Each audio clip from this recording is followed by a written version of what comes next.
გამარჯობათ. დღევანდელი ჩვენი თემა ეძღვნება გაჭირვებას და ნერვოზს. თუ რამდენად არის გამოწვეული ნერვოზი, თქვათ საქართველოში არსებული მძიმე ეკონომიკური მდგომარეობით, უმუშევრობით, ან ზოგადად ამ ცხოვრებით, როგორც ჩვენ ვთქვით ხოლმე. ამისათვის მიმართეთ ერთ-ერთ ყველაზე ავტორიტეტულ ორგანიზაციას, მსოფლიო ჯანდაცვის ორგანიზაციას და მის დასკვნას, რომელიც აჯამებს კვლევებს ამ სფეროში. აი, რა გამოჩნდა იქ. ფსიქიკური აშლილობის ყველაზე გავრცელებული სახეები ორჯერ უფრო ხშირად გვხვდება ღარიბებთან, ვიდრე მდიდრებთან, ადრევად რო ვილაპარაკოთ. მაგალითად, დეპრესია ერთნახევარჯერ ორჯერ უფრო აწუხებს მოსახლეობის ქვედა ფენებს. ცხადია, უფრო მოსალოდნელია, რომ ფსიქიკურ აშლილობას განიცდიან ადამიანები, რომლებიც ყოველდღიურად საკვებზე ზრუნვით არიან დაკავებული, ან ვალებში არიან ჩაფლული. ნევროზე ცუდად მოქმედებს ასევე ღარიბულ და ხალხი გადაჭედილ საცხოვრისში მუდმივად ყოფნა. იგი გავრცელებულია ნაკლებად განათლებულ და უმუშევარ მოსახლეობაში.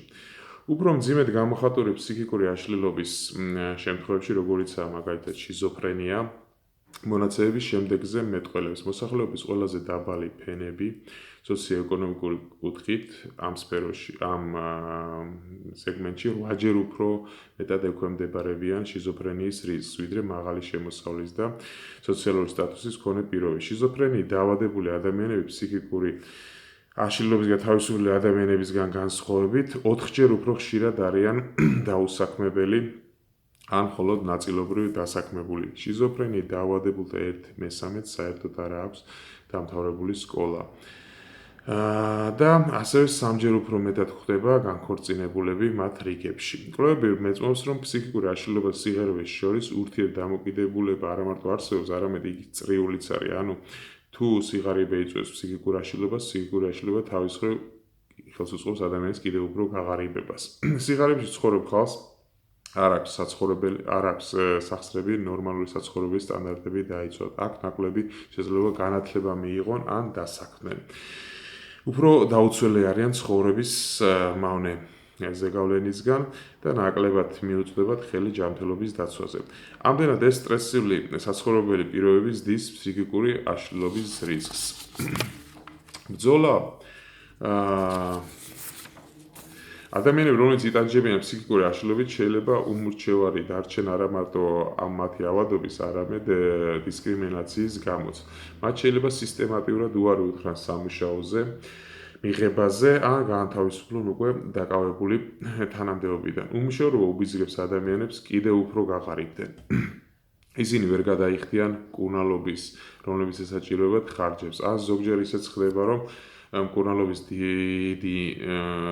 თანხების დიდი ნაწილი იხარჯება არაეფექტურ მკურნალობაზე, რაც ნიშნავს, რომ ადამიანები არა მხოლოდ კიდევ უფრო გაღარიბდებიან, არამედ იმ შედეგსაც ვერ მიიღებენ, რასაც ის მწირი თანხები დახარჯეს. ხარდაჭერის საზოგადოებრივი ქსელები, ანუ ეს ორგანიზაციები, არასამთავრობო ორგანიზაციები ეხმარებიან ავადობისა და სიღარიბის უარყოფითი ეფექტებისგან დაცვაში მოსახლეობას, მაგრამ ფსიქიკური აშლილობის ადამიანებთან მიმართებაში კონკრეტულად სოციალური ხარდაჭერის სისტემები ხშირად მასის საზოგადოებიდან მოწყვეტას უფრო უწყობს ხელს, ვინაიდან სტიგმა და დისკრიმინაცია, რომელიც მამას თანსდევს, ნოყიერი ნიადაგია მარგინალიზაციისთვის, სოციალური გარიყვისა და ადამიანის უფლებათა დარღვევისათვის. ყველა ეს ფაქტორი კიდევ უფრო აურესებს მათ მდგომარეობას და აძლიერებს უაყოფით ციკლს სიღარიბესა და ფსიქიკურ აშლილობას შორის. ქვეყნების უმრავლესობა ვერ უზრუნველყოფს ფსიქიკური სიჯანსაღის გაძლიერებისთვის საკმარისი რესურსების გამოყოფას. გლობალური მონაცემები გვაუწყებს, რომ ეროვნული ბიუჯეტების ჯანმრთელობის დაცვის პროგრამებიდან მხოლოდ 2%-ია გათვალისწინებული ფსიქიკური სიჯანსაღის უზრუნველსაყოფად. ქვეყნების 31% საერთოდ არ აქვს რაიმე სახის ბიუჯეტი ფსიქიკური აშლილობისათვის. მიუხედავად ამისა, რომ არსებობს ფსიქიკური აშლილობის იაფი და შედეგიანი მკურნალობის მეთოდები, განვითარებად ქვეყნებში ამ ავადობის მძიმე ფორმების მავნე ადამიანების 76-დან 85%-მდე საერთოდ ვერ იღებს მას. ფსიქიკურ ჯანმრთელობაზე ზრუნვისათვის გამოყოფილი საწოლების 70%-მდე გაანთავსებულია ფსიქიატრიულ დაწესებულებაში, რომელიც ასოცირებულია ადამიანთა უფლებათა დარღვევასთან. ნაცვლად იმისა, რომ გათავსებული იყოს ჩვეულებრივ საავადმყოფოებში ან ორგანიზაციების საზოგადოებრივ ცენტრებში. ფსიქიკური სიზარხეზე ზრუნვა ჩართული უნდა იქნას ჯანმრთელობის განვითარებისა და სიღარიბის შემცირების საერთაშორისო და ეროვნულ პროგრამებში. თითქოს ისედაც გაუსაზრდელად ძიმე არ იყოს ფსიქიკური აშლილობა, ის კიდევ დაკავშირებულია ჯანმრთელობის სხვა პრობლემებთან, ინფექციებსა და ქრონიკული დაავადებების ჩათვლით. ეს არის კიდევ ერთი მიზეზი, თუ რატომ უნდა იყოს მასთან ბრძოლა ყოველთვის დღის წესრიგში, რათა მივიღოთ ოპტიმალური შედეგები ზოგადად ჯანმრთელობის დაცვისა და განვითარების მიზნების მიღწევადობის კუთხით. ათასწლეულის განვითარების პროგრამის მიზნები ჯერჯერობით არ ითვალისწინებს ფსიქიკური სიჯანსაღეზე ზრუნვას. არადა ამ ნაკლის გამოსწორება დიწვლის შეიტანა დასახული მიზნების მიღწევაში, მაგალითად უკიდურესი სიღარიბის აღმოფხვრა. ფსიქიკური აშლილობის მქონე ადამიანთა მკურნალობა დაეხმარებოდა მათ სამუშაო შოუნაში შეამცირებდა საკუთარ ჯანმრთელობის ზრუნვაზე გასაწევ ხარჯებს და მოამზადებდა ნიადაგს სიღარიბიდან თავის დაღწევისათვის. ბავშვების სიკვდილიანობის შემცირება. ბავშვებზე ზრუნვის პროგრამების დიდი სათქივარია ბავშვების სიკვდილიანობა. 5-ჯერ უფრო მეტია რისკი, რომ დეპრესიული დედების შვილები წონაში ან განვითარებაში ჩამორჩენ ასაკს იმ დედებთან შედარებით, რომელსაც დეპრესია არ ტანჯავთ. ამდენად შვილის სკოლის ასაკის დედების ფსიქიკური ჯანმრთელობაზე ზრუნვა გადამწყვეტია ბავშვების სიკვდილიანობის მაღალი მაჩვენების შემცირებისათვის. მეძუძურე დედათა ჯანმრთელობის გაუმჯობესება. ქალთა მკურნალობა, რომლებიც დეპრესიას შვილის სკოლის ასაკში განიცდიან, მნიშვნელოვანი ასპექტია დედათა ჯანმრთელობის გაუმჯობესების კუთხით.